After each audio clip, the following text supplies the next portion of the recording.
AP అసెంబ్లీలో CM Chandrababu మాట్లాడుతున్నారు. Live లో చూద్దాం. ఇబ్బందులు కూడా ఎక్కువగా ఉన్నాయని చెప్పి నేను మీకు తెలియజేస్తున్నా. అయితే ఈరోజు మనం చూసినప్పుడు అందరూ కూడా ప్రజలందరూ అర్థం చేసుకోవాల్సిన అవసరం ఉంది. ఇలాంటి సమయాల్లో, నీరు లేని సమయంలో, తీవ్ర వర్షాభావం ఉండే ఈ సంవత్సరంలో మనం ఎక్కడికక్కడ అనలైజ్ చేసుకుని ముందు జాగ్రత్తలు తీసుకోవడం చాలా అవసరం.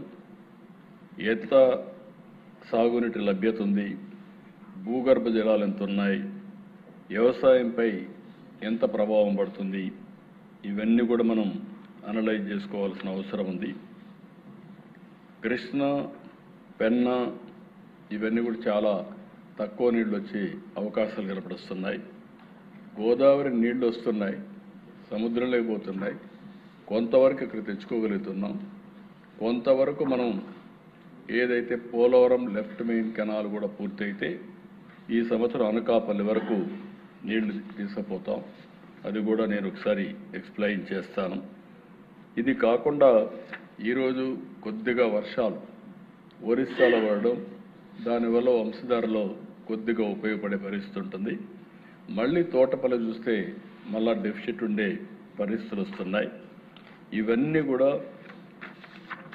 దీనివల్ల కూడా చాలా వరకు వ్యవసాయం పైన తీవ్రమైనటువంటి ప్రభావమే కాదు, కొంత సఫరింగ్ కూడా ఉండే అవకాశాలు ఉన్నాయని చెప్పి కూడా నేను మీకు తెలియజేస్తున్నా. ఈరోజు మనం చూసినప్పుడు 16/8/26 నాటికి 59% ప్రాంతాల్లో భూగర్భ జలమట్టం 6 మీటర్ల కంటే లోతుగా వెళ్ళింది. 8,503 గ్రామాల్లో భూగర్భ జలం 6 మీటర్ల కంటే కిందకి పడిపోయే పరిస్థితి వచ్చింది.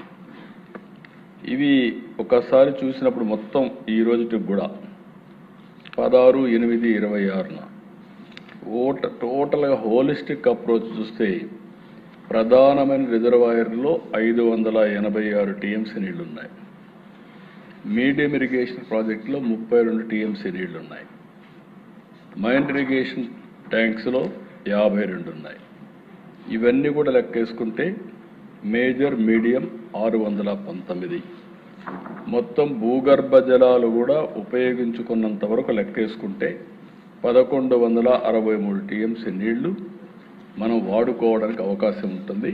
అది కూడా ఇరిగేషన్ ఫెసిలిటీ ఉండేది ఇక్కడ మాత్రం. అదే కానీ రిజర్వాయర్స్ పైన ఆధారపడితే కొంత సమస్య ఉంటుందని చెప్పి కూడా నేను మీకు తెలియజేస్తున్నా. అయితే అధ్యక్ష, దీంట్లో మేము గడిచిన అందరికంటే ముందుగా అప్రమత్తమయ్యాం. 3 స్థాయిల్లో యాక్షన్ ప్రోగ్రాం తయారు చేశాం. మొదటిది, సాగునీటికి గరిష్ట ప్రయోజనం, ప్రతి నీటి బొట్టును సమర్థవంతంగా ఉపయోగించుకోవడం. రిజర్వాయర్స్ అన్నిట్లో నిల్వలు, ఇన్ఫ్లో, అవుట్ఫ్లో, బేసిన్ వారిగా లభ్యత, ఇవన్నీ కూడా అనలైజ్ చేసుకోవడం. ఇంకొక పక్కన త్రాగునీటి సమస్య ఎంత కావాలి, ఫస్ట్ ప్రియారిటీ సంవత్సరం డ్రింకింగ్ వాటర్, తర్వాత ప్రియారిటీ ఇండస్ట్రీని కూడా కాపాడుకోవడం. అదే సమయంలో ఇరిగేషన్ ఎంతవరకు చేయగలుగుతామో దాన్ని కూడా మనం ఆలోచించుకొని అనలైజ్ చేసుకొని ముందుకు పోవడం. నేను ఈ సభ ద్వారా రాష్ట్రంలో ఉండే రైతాంగానికి అందరికీ విజ్ఞప్తి చేస్తున్నా. గోదావరి తప్ప ఎక్కడ వరి పంట వేసినా ఇబ్బందుల్లో పడతాం. మనం అంతా దాన్ని ప్రొటెక్ట్ చేసుకొని ఇంకా 2-3 నెలలు అయిన తర్వాత లాస్ట్ నీళ్లు లేకపోతే ఆ పంట ఎండిపోయే పరిస్థితి వస్తుంది. రిజర్వాయర్లో నీళ్లు లేనప్పుడు ముందు జాగ్రత్త అవసరం. ఒకవేళ రిజర్వాయర్లో నీళ్లుంటే నెక్స్ట్ అర్లీ క్రాప్ కూడా ఇచ్చుకోవడం కానీ ఏ విధంగానే మనం చేసుకోవడానికి అవకాశం ఉంటుంది. దయచేసి ప్రతి ఒక్కరు కూడా సహకరించాల్సిందిగా ప్రతి ఒక్కరిని కోరుతున్నా.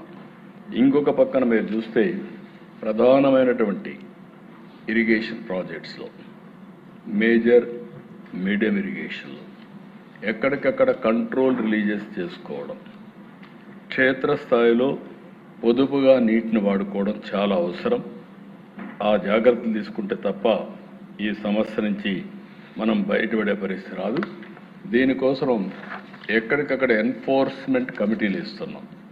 Revenue, irrigation, Panchayati Raj, police, electrical శాఖల్లో వీళ్ళందరినీ పెట్టి ఎక్కడికక్కడ ఏం చేస్తే బాగుంటుందో ఇవన్నీ చేపించడం కోసం ముందుకు పోతున్నాం.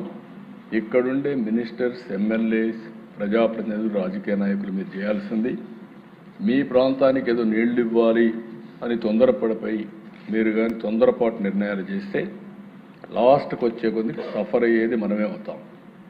ప్రజలకి కష్టకాలంలో ఉన్నప్పుడు ఎడ్యుకేట్ చేయడం కూడా చాలా ముఖ్యం.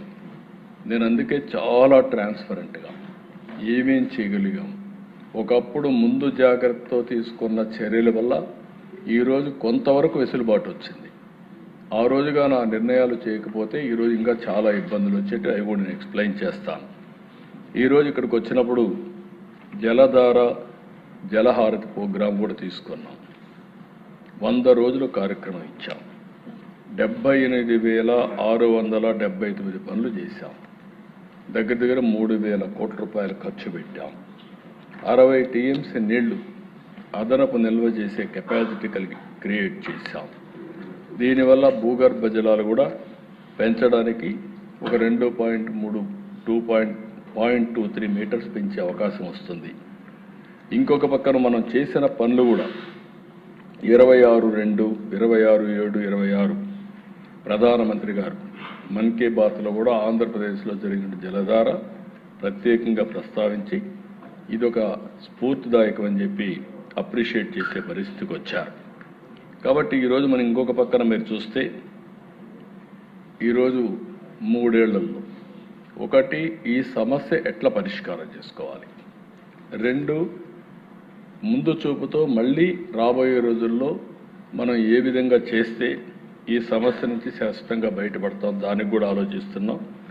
3 ఏళ్లలో 36 ప్రాజెక్టులు 35,555 కోట్ల రూపాయలు ఖర్చు పెట్టి 36లో కూడా పూర్తి చేయడానికి ఒక క్యాలెండర్ ఇష్యూ చేశాం.